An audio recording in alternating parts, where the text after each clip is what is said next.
Welcome, wee ones, to Scottish Murders. Dawn will shortly be taking you through a solved or unsolved murder involving people from or living in Scotland. So get ready to hear about the darker side of bonnie Scotland.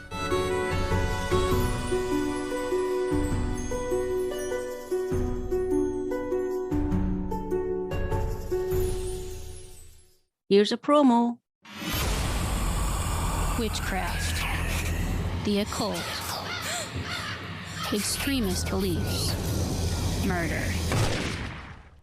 Tune in to Rogue Darkness each Friday and join host Raven as I uncover horrific crimes committed under the misconceptions and misunderstandings of witchcraft and other belief systems. I'll cover a wide range of crimes involving ritualistic killings and extremist beliefs to cult persuasion and supposed possession. Anything and everything that borders the line of horrifying. There's always three sides to a story. Side A, Side B, and then the truth. Let's uncover the truth together and explore the darkness of mankind, one crime at a time. Available wherever you get your podcast fix, simply by searching Rogue Darkness. Before I begin this week's episode, I'd like to ask you, all of our wonderful listeners, to please leave a review or rating on your preferred platform if you enjoy the podcast. I would be so very grateful, and it would also help get more people aware of Scottish murders. 52-year-old Robert, or Bob, Rose, who was a builder, had decided he needed a change of scenery, a fresh start, and once he made the decision to move house, it felt right. Now he just had to decide where he wanted to move to. Bob had lived in South Yorkshire in England with his beloved wife until her passing. Their children Katie, Chris and James were grown up and living their own lives, and so the world was truly Bob's oyster. However, it came as a bit of a surprise to Bob's family when he settled on moving to the Orkney Isles in Scotland, which is about an 11.5-hour drive north of where the family lived in South Yorkshire, and can only be reached by a ferry or plane off the Scottish mainland, and they were a bit concerned. However, Bob was determined. He wanted the quiet, the peace, and a bit of land where he could keep his animals, and Sanday in the Orkney Isles was his destination. According to the website sanday.co.uk, Sanday has a population of around 550, and according to sanday.com, it stretches for around 16 miles or 26 kilometres from end to end. Bob then sold the family property in South Yorkshire and bought a small property in Sanday that needed renovated. The property also had a small area of land attached, which Bob had wanted to keep animals on. And then in March 2008, he said his goodbyes to his family, and he and his Jack Russell dog called Patch began the long journey to their new home. Upon arriving and settling into his new home on Sanday, Bob, being, according to his daughter Katie in an article in the Express newspaper on the 4th of February 2010, a happy and chirpy man, immediately made friends, and while still being seen as an outsider, he was well liked and accepted by the locals, and became a regular at the pub, where according to an article in the BBC News on the 2nd of March 2010, he enjoyed a pint, a game of chess, and was known to his friends there as a diamond in the rough.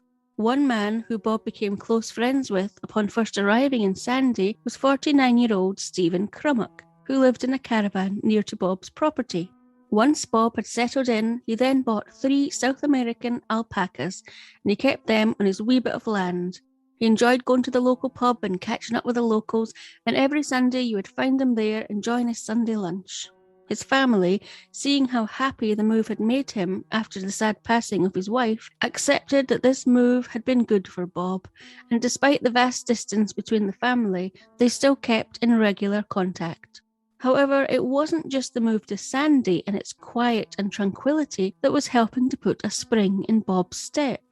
Margaret Johnston was 32 years old and living in Falkirk, which according to Wikipedia is a large town in the central lowlands of Scotland, with her 2 children when she met 57-year-old Jack Campbell. Margaret loved monkeys, especially marmoset monkeys, and when hers had sadly died, she came across Jack Campbell's name and contacted him, hoping he might be able to help her get another one. Jack Campbell was very passionate about monkeys and had set up a monkey sanctuary in the central lowlands in 1997, where monkeys who had been subjected to testing by pharmaceutical companies but were no longer needed could go to be rehabilitated and try to live like monkeys again. Margaret, also being a monkey lover, felt an instant connection to the sanctuary and the monkeys when she visited and told Jack that she wanted to be involved. Margaret hadn't just felt a connection to the sanctuary, though. She and Jack also made a connection, and so they began a relationship and fell in love. The pair worked together in the sanctuary, helping to rehabilitate the monkeys, both in their element. Margaret and her 2 children moved in with Jack, and before long, Margaret and Jack were welcoming their first child together. In late 2006, when Margaret and Jack had been together for about a year, the couple made the decision to move their family to Sanday on the Orkney Isles for a new start, a better life, and they began making plans to open up a rescue sanctuary for lab monkeys on the large piece of land that they had purchased there. They had big plans. They would open the sanctuary to tourists, and Jack would give sessions with the aim to educate more people about opening up monkey sanctuaries and what it entailed. The residents of Sanday loved the idea and were more than happy to help out at the sanctuary when it eventually opened. All was going well until May 2007, when Jack and Margaret's plans to increase the number of monkeys they could take at the sanctuary was met by opposition by the Orkney Council, which would take both time and a substantial amount of money to resolve. Jack and Margaret's dream of being able to rehabilitate more and more lab monkeys was in jeopardy. It also appeared that Jack and Margaret's relationship was having problems around this time too, and had become volatile, with Margaret saying in the Daily Mail newspaper that she broke up with Jack after he attacked her for the second time. The first time by strangling her, and the second time by bashing her head off the kitchen floor. While the couple did break up, Margaret continued to live in the house with Jack, who she had a child with, and Margaret's other 2 children, but it wasn't a happy situation. However, upon a newcomer coming to the island, who was described as being a kind and generous man who left a good impression, Margaret finally found someone she could turn to, who would comfort her and provide a safe place for her and her children when things got too bad living with Jack. And it came in the form of Bob Rose. Bob first became aware of Jack and Margaret when he was introduced to them by a mutual friend, Stephen Crummock, who lived in a caravan near to where Bob lived, and had been one of the first people to befriend Bob when he moved to the island. Bob would have been happy to have made more friends, and as they were not from the island either, they may even have had a bond. But he certainly would have been happy when his bond with Margaret began to grow stronger over time, with the pair eventually falling in love. As Bob's property was under development, Margaret and her children were not able to move in with him initially, and so they continued to stay in the home with Jack. And while Jack made it clear outwardly of his contempt for the newly formed relationship to Margaret, underneath he was bubbling over with hatred directed towards Bob Rose. In his eyes, Margaret was still his woman, and Bob had stolen her from him, despite the pair having broken up before Bob arrived on the island. Margaret did move in with Bob briefly, with Bob offering Jack £10,000 or $13,000 to buy the monkey sanctuary for Margaret, as she just loved the monkeys.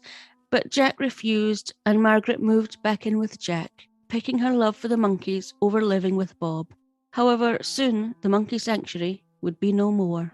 Margaret and Bob's relationship continued until February 2009, when Bob had been on the island less than a year, until one day Margaret took her 3 children and left the island, Bob and Jack, as she couldn't see any other way she could be happy, not while living with Jack. While Jack and Bob would have been upset by the sudden departure of the woman they both claimed to love, that should have been the end of the rivalry, as Margaret was gone. But things are never that simple. Margaret had cut off all contact with Jack, even changing her mobile number, as she'd had enough of his behaviour while she was living with him. However, when Jack found out that Margaret was not only still in contact with Bob, but that she'd been sending him topless photos of herself, his rage and jealousy bubbled over. Bob had been sad at Margaret's departure, and so in March 2009, he decided to take a wee trip back to Rotherham to see his family for some TLC. His daughter, Katie, was pregnant at this time, and Bob was so looking forward to becoming a grandfather. He enjoyed his time in Rotherham, and seeing his family again had cheered him up no end, and so he was ready to head back to Sanday. Needing some cash for everyday living and for materials for his house renovation, Bob withdrew £5,000, or $6,500, before heading back to Sanday. Now, also around this time, Jack wouldn't be the only resident of Sanday who was directing their anger towards Bob. There was also Stephen Crummock. Stephen was an alcoholic, and Bob, being a kind and supportive man, he wanted to try and help Stephen come off the drink, sober up, and do something with his life. But Stephen wasn't interested, and he became angry towards Bob for his interfering. So when an anger-filled Jack approached Stephen to ask if he would help him get rid of Bob, he was only too happy to oblige. And so late on Saturday, the 6th of June, or in the early hours of Sunday the 7th of June, 2009, 4 months after Margaret had left the island, Jack, still consumed by rage and contempt for his perceived love rival, along with Stephen, who was irrationally annoyed at Bob, made their way to Bob's home. Bob had spent the evening at the local pub, having a drink and chatting with friends, before heading home for a quiet rest of the night, sending a joking text to his pregnant daughter Katie saying, "Haha, just having a boys' night in." And so he would have been surprised when there was a knock at his door, and even more surprised to see Jack and Stephen standing there. The pair forced their way into the house, where a fight ensued, with Bob being repeatedly struck by the pair on his head and body with their fists and other implements, before Bob was hit over the head, disarming him. A pillow was then placed over Bob's face, and he was suffocated.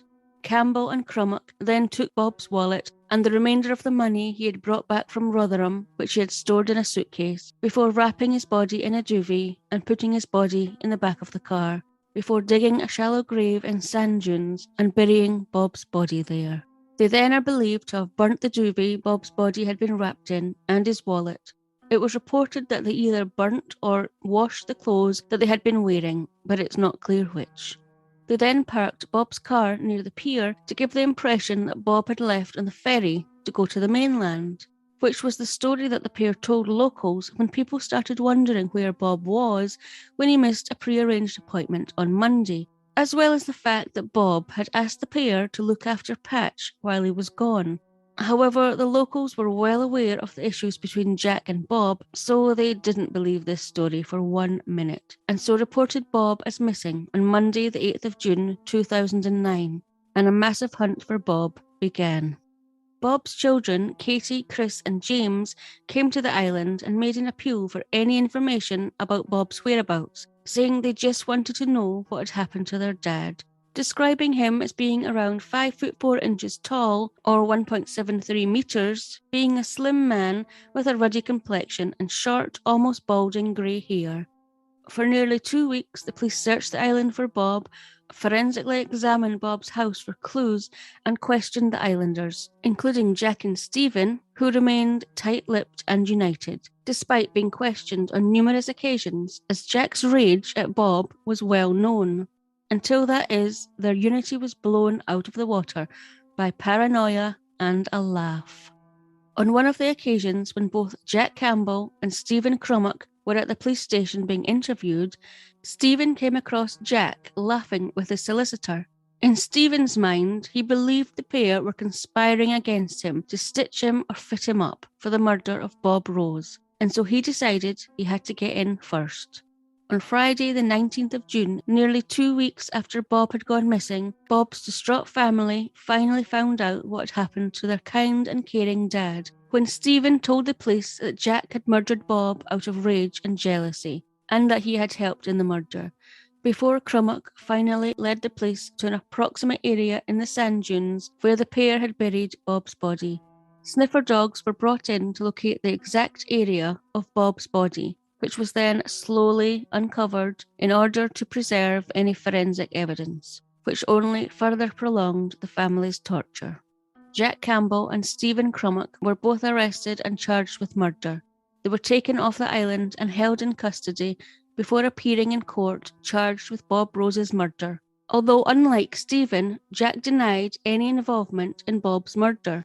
Following Bob's disappearance, his home was forensically searched, and, according to an article in the Scotsman newspaper on the 2nd of March 2010, a blood spot on a pillowcase was found, which upon testing was deemed to belong to Jack Campbell, as well as DNA being found on a cigarette end in the fireplace and on a sleeping bag, which matched Stephen Crummock.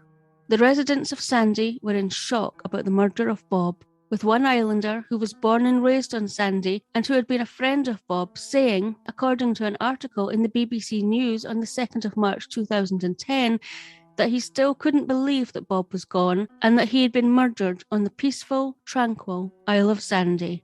The trial for the murder of 54-year-old Robert Rose began at the beginning of February 2010 at the High Court in Glasgow, with 59-year-old Jack Campbell pleading not guilty and 51-year-old Stephen Crummock pleaded not guilty to any part in the murder, but did admit he had helped cover it up. Many residents of Sanday, who had been friends of Bob's, attended as witnesses, including Frances Muir, who was a nurse and midwife on Orkney. Frances told the court how she had been asked to visit Jack Campbell after Margaret had left the island with his child, after his GP felt he was depressed. She told the court how Jack Campbell had told her that he was having financial problems, that his wife and child had left the island and he had no way of communicating with them, but also that he believed Margaret was still in contact with Robert Rose and that they were having an affair. According to an article in the Express newspaper on the 4th of February 2010, Frances told the court that it was during this conversation when an angry Jack Campbell had told her that one day he would go up to Robert Rose and kill him. She told the court that her notes following this visit described this, as well as noting that Jack was depressed. According to the Daily Mail, on the 3rd of March 2014, other islanders and friends of Bob had also been aware that Jack had threatened Bob in the weeks running up to his murder, with Bob telling his friends that Jack had told him, "Your day is coming." Next in the dock to be questioned by Jack Campbell's QC was another friend of Bob's on the island, a Mr. Sinclair, who owned the local hotel. Mr. Sinclair told the court that upon finding out Bob was missing, himself and 2 other men went to Jack Campbell's home to see if he was aware of Bob's whereabouts, going on to say that they found Stephen Crummock at Jack's home too. Mr. Sinclair said that when he asked Stephen Crummock if he knew the whereabouts of Bob, he just shrugged and said no. When he was asked if Stephen had shown any concern about Bob's disappearance, Mr. Sinclair said no, not to my knowledge. Evidence was also given by 2 pathologists that contradicted Stephen Crummock's claim that he had no part in the murder when they said that due to the injuries found on Bob's body, it indicated he had died fighting for his life, and it was very unlikely that only one man could have been involved in his murder. And despite Jack Campbell denying his involvement in the murder of Robert Rose, apparently he was unable to stop himself from bragging and confessed to the murder to a cellmate while he was being held in custody, and his cellmate was more than happy to tell all to the police. Margaret Johnston also took to the stand and said that Bob Rose was a very nice person, that she had developed feelings for him, and thought that they could have had a good future together if it had not been snatched away. She confirmed that Jack Campbell was not happy about her having a relationship with Bob, going as far as saying that yes, she felt he was capable of murder when he lost it. Margaret went on to say she had not been going backwards and forwards between Bob and Jack, that she had ended her relationship with Jack and had fallen in love with Bob. She was not a Scarlet Woman. The month-long trial finally came to an end on the 2nd of March 2010, and the jury took 6 hours over 2 days to come back with a verdict of guilty for Jack Campbell and culpable homicide for Stephen Crummock, with both also been found guilty of attempting to defeat the ends of justice. While the judge deferred sentencing for both men until the 30th of March 2010, he did say to Jack Campbell that the only option for him would be a life sentence, as he had been convicted of an atrocious crime and of callously disposing of Bob's body.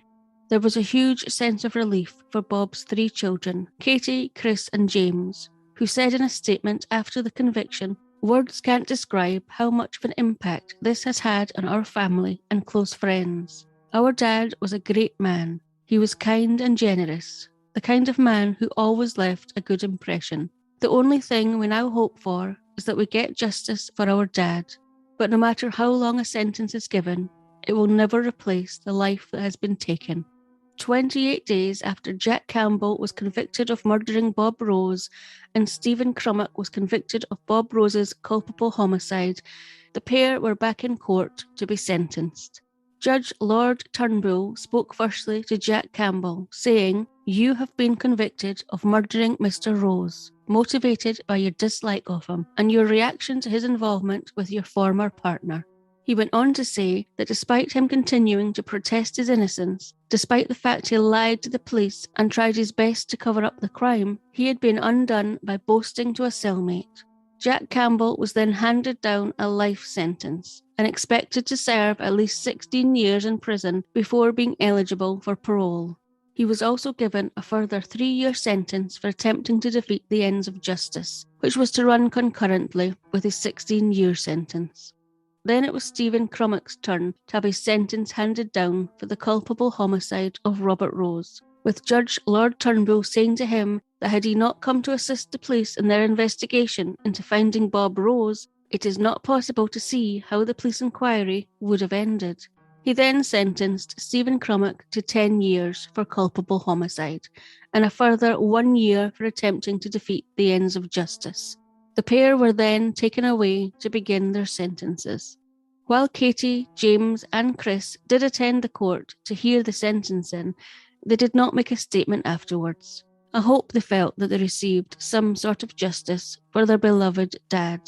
Katie, James and Chris returned to Sanday for an equally as distressing reason. They took their dad's ashes there and scattered them on a part of the island that had quickly become their dad's favourite. Katie would have given birth to her child before the trial started, a child that would never meet his happy and chirpy, kind and generous grandfather, Robert Rose. If you've enjoyed this episode, then I would be so grateful if you could leave a review or a rating on your listening platform so that more people can find this podcast. I would love to get more Scottish murders out there. Please also don't forget to subscribe so you don't miss an episode. So that's it. Come back next time for another episode of Scottish Murders.